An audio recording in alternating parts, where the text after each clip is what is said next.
Hello, my name is Shaw. Enjoy.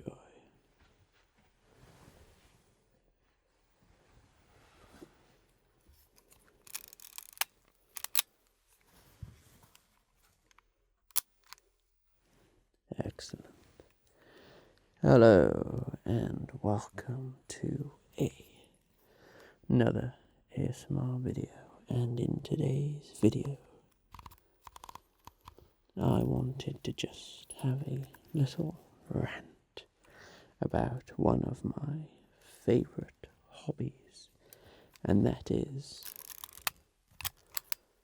film photography.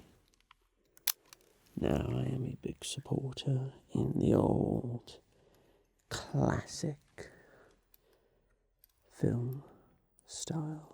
I love the way film stock looks. I love different film stocks, and I just love the challenge in a way that film adds to the party. Yes, at random certain points I'll throw in a couple of the camera sounds just so it's not just me mumbling. But anyway, film cameras, why I love them. And starting off with this one actually, and I believe this is the oldest one I got. I love film because it is, well, it came first in essence. It beat digital by many, many years, and film, in my opinion, still holds up to this day. It's just a magnificent format, and this camera here, for example, I believe this one, the Kodak Retina, or Retinetta, I should say, whatever pronunciation. This, I'm sure, was from the 1950s, and yes, it does have a few scratches here and there. However, it is in fully operational order now. If you have a camera from the 50s, so that would make this 50, probably about 70-ish years old. Works basically like brand new. There's no light leaks, there's no problems. All the dials, the knobs and the buttons work. And yes, it shoots still on 35mm film format. I somehow don't see a digital camera surviving 70 years and still being able to shoot. But I'm not a camera expert. I just enjoy taking classic snaps. But yes, this is a prime example of when something was made to last. This was structurally sound. Everything works. Everything is clearly high quality. If anything, the most decaying thing about it is the leather strap. And even then, it's still the original and it's still in good nick. And what's funny about this camera as well is... Oh yes, actually, I should correct myself. When I said everything works, that's technically not true. The film counter dial, that's obviously just not necessarily worn away a bit, but it basically counts 2 frames and sometimes 3 frames every time you wind it on. So it is a little tricky to keep count. However, that doesn't bother me too much because I just keep winding it on basically until the film stops. Because, you've got to expect, these old vintage cameras, they still work fabulously, but sometimes there is a couple of, minor things that need a bit tweaking. Anyway, this was the oldest film camera I own. I've only used this a couple of times, I will admit. It's quite tricky because you have to, well, I say quite tricky.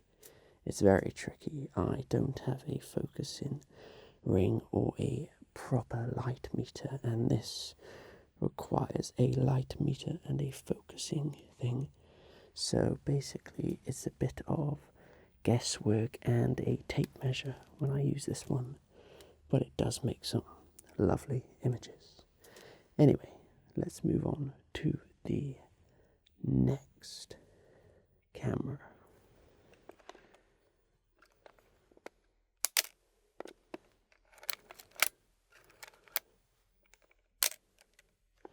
Now, I believe in age order that this is the second oldest camera I own.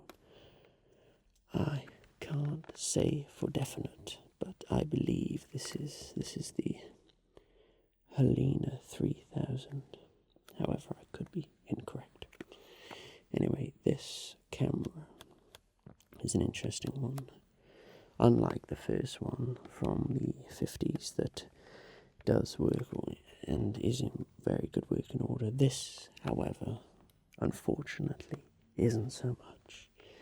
If you look closely, the actual top of the body comes away, allowing mass amounts of light to come in, which is a serious problem, obviously, because the light will ruin the film, unless you're going for that interesting kind of light leak style.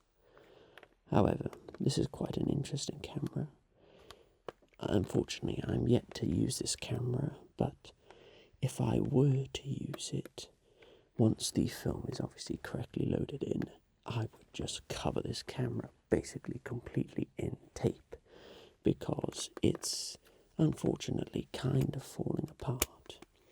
However, it's still in fully working order. All the buttons, the dials, the focusing rings, the aperture settings, everything still works on it, but the only problem is it's falling apart, But to be fair, what can you expect from old vintage cameras? Even though I did just, well, I'm kind of contradicting myself here saying the last one, held up time, but obviously this wasn't, let's just say, wasn't built to as good of a build quality as the first one. However, this is still quite a good camera. This is another manual one, so you will need an additional focusing device.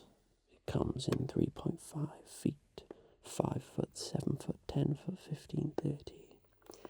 Shutter speeds, bulb, or up to 30, 60, 125, 250 shutter speed, with an aperture range of f2.8 to f16, which is a pretty good range actually for a point-and-shoot camera.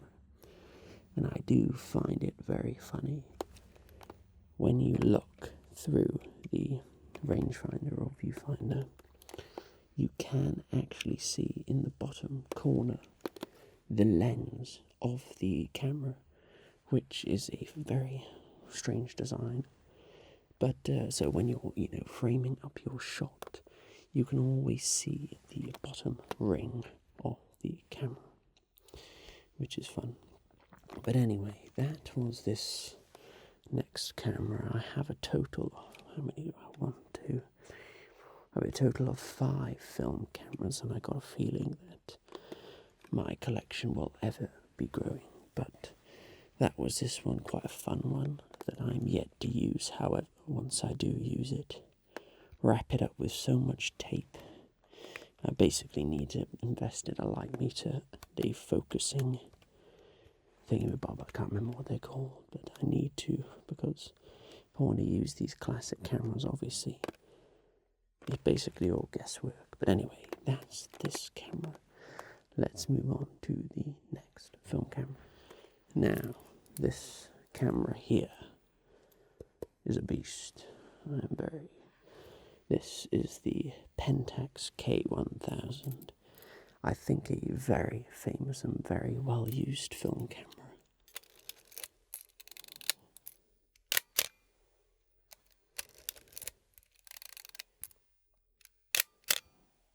beautiful sound. You ready?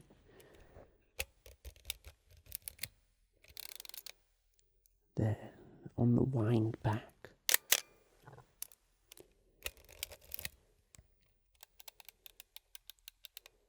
Just that clicking, that's what makes me love this camera so much. But anyway, unlike the first two, this is, you want nice photos, you use this one. This is not actually my go-to film camera for nice photos. I will do that next. However, this is a beast of its own.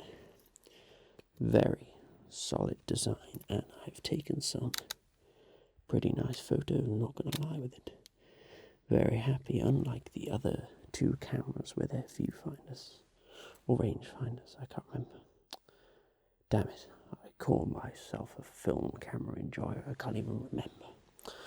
Anyway, with this camera, when you look through the viewfinder, you look through the lens. With the other ones, you don't. So when you take a picture with the other ones, you don't actually know what the image is going to look like. Well, obviously you know what it's going to roughly look like. However, when you look through the viewfinder on those cameras, you're not looking through the lens. So, for example, if I was looking through the lens, the viewfinder here, and I put my hand over the lens, obviously I wouldn't be able to see anything because the mirrors refract the light inside, so I can see whatever's coming through the lens is what is actually hitting the film. However, with the other cameras, when you look through the thing and you cover the lens, you can still see through, because the way the other cameras work, the light source comes in straight through the lens and hits the film immediately. With this, the light comes through the lens, bounces off a mirror, and you can see it through the thing. And then when you press down the shutter, the mirror flips up, the light exposes the film. The mirror flips down, and that's the shot. That's why when you look down the viewfinder on one of these and you press down the shutter, it goes black, because the mirror inside has flicked up. The light is passing through and exposing the film.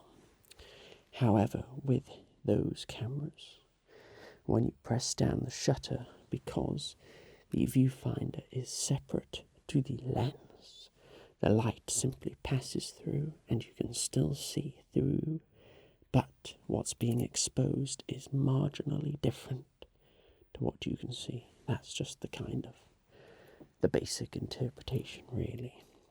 But anyway, back to this camera. I'm a big fan of this camera. Currently, I think we've got a 50mm lens on it, and it goes down to f2, so a nice bit of bokeh and whatever that blurry, marvellous effect is.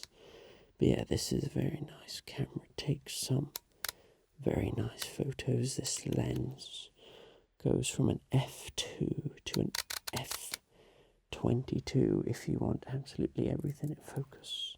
From about, I believe, I can't remember what the focusing distance is. I believe it's about something like 20 or 30 centimetres. So if you wanted someone standing right up close to the camera, and also the entire background in focus, f22s you go to, plus, well, when you can focus to infinity as well, obviously that does help out. However, if you're going to f22, you will better make sure it's a very sunny day or you've got a lot of light, because you're just begging to be underexposed. And being underexposed on film is actually not as good as digital. When you shoot digital, obviously when you're underexposing, you can crank up the shadows. There's a bit more data stored because you're working with basically ones and zeros. However, film is a physical thing. You can't just, you have the film and you go, you know what I'm going to do? I'm just going to edit them out, Obviously, when you scan them through, you can put them through Photoshop or do whatever you want, obviously. But because film is physical and digital cameras are digital, they work in ones and zeros and they can restore a bit of data. But also you can argue that's not technically true, because film can have a higher dynamic range, so it can capture more information from the shadows and the highlights. But I think the majority of people say it's best to slightly overexpose than underexpose, or expose for shadows and let the highlights do what they got to do, because you can gain a lot of information back from film. But that's also very much dependent on what film stock you use, because if you go for maybe like a super cheap film stock, the dynamic range would be terrible. However, if you go for a super expensive film stock, it could be terrible as well. That's why you need the correct exposure. But anyway, I'm ranting on a bit long. This camera is very good. However, my next camera, my favourite film camera, the GOAT film camera, is this one. The bad boy I've got here, the Olympus OM-2n.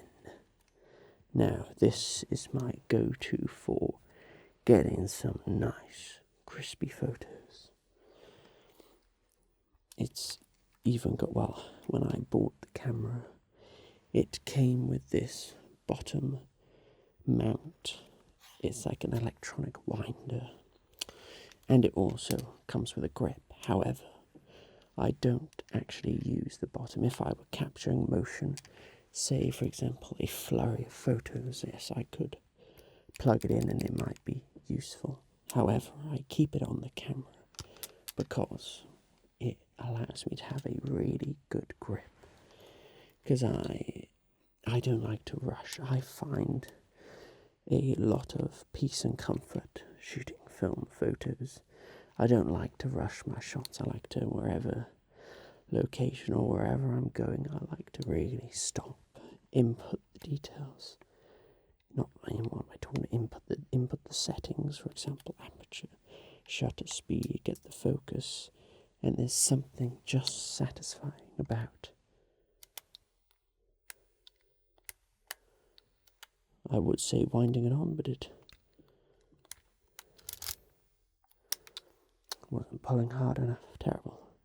Something satisfying about just the emotion of physically winding the film on that you just don't get in digital. When you have a digital camera, you just,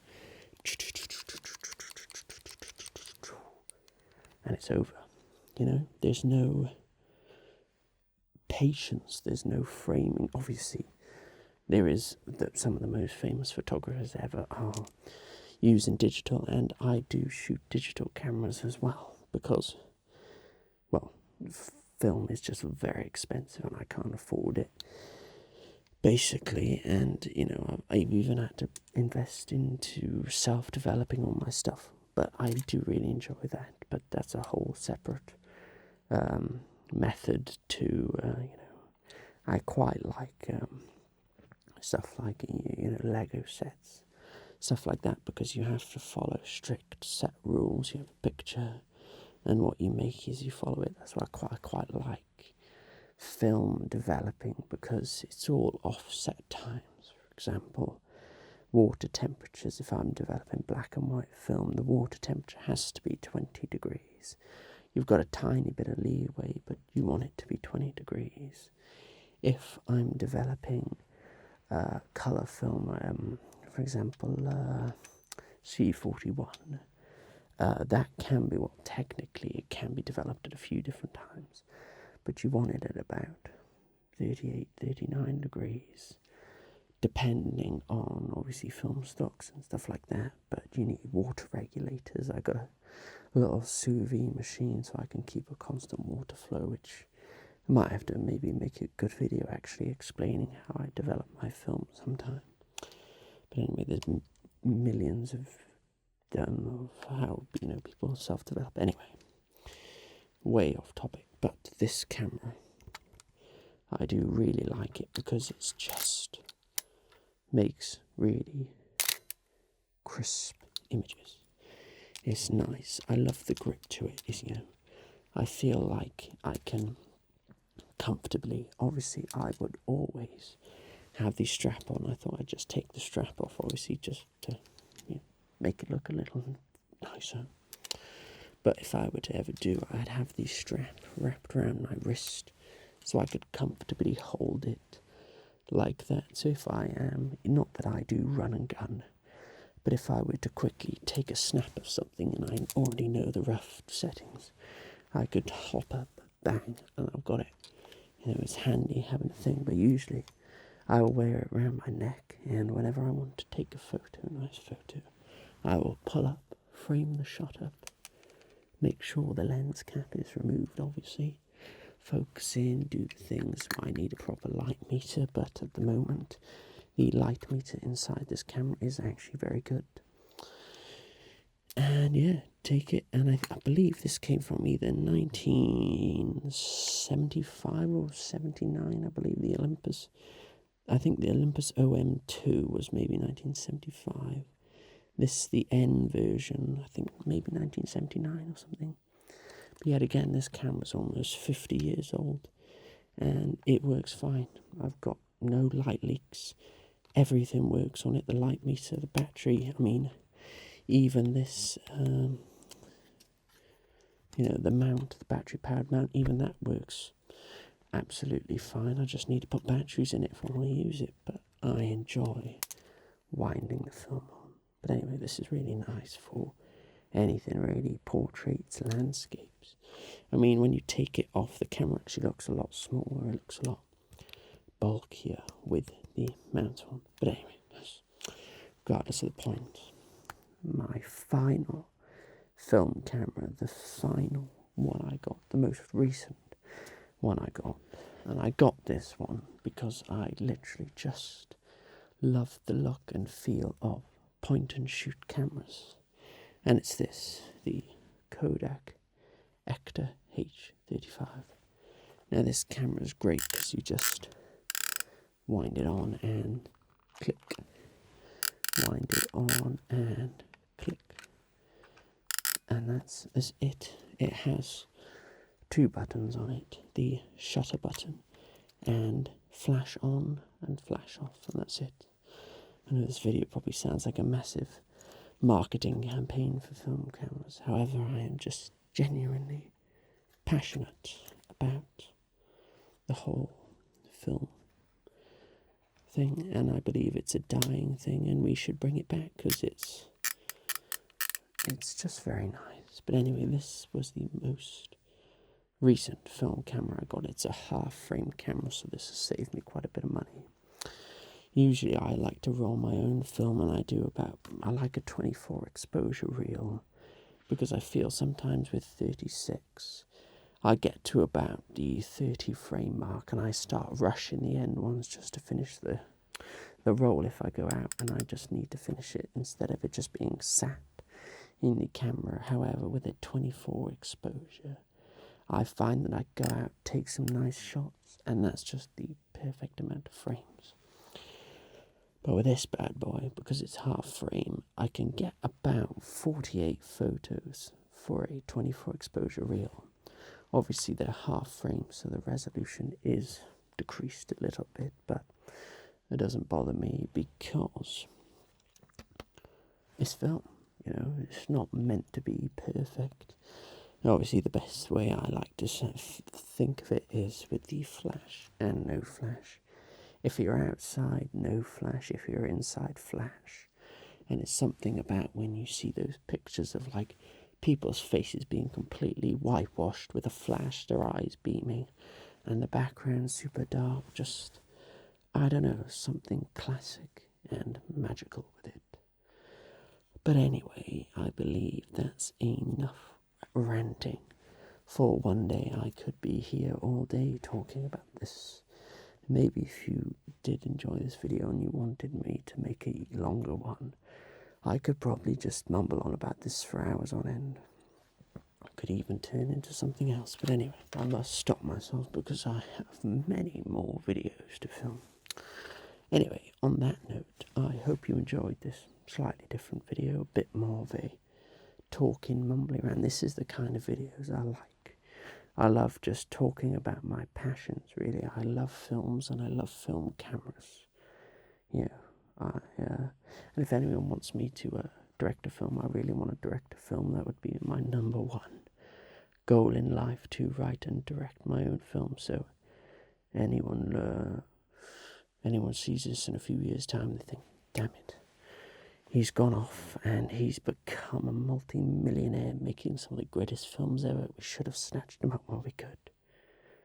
I am available to hire if you would like. Anyway, I'm going well off the top of it. This is what happens when I make these videos. I just chat rubbish for like half an hour. But anyway, I hope you have enjoyed this mumbly rant video. I enjoyed talking about my passions, and if you want to know more about film, or you want me to just talk about film stuff, I'd be much obliged. Anyway, hope you enjoyed this video, and see you in the next one. Goodbye for now.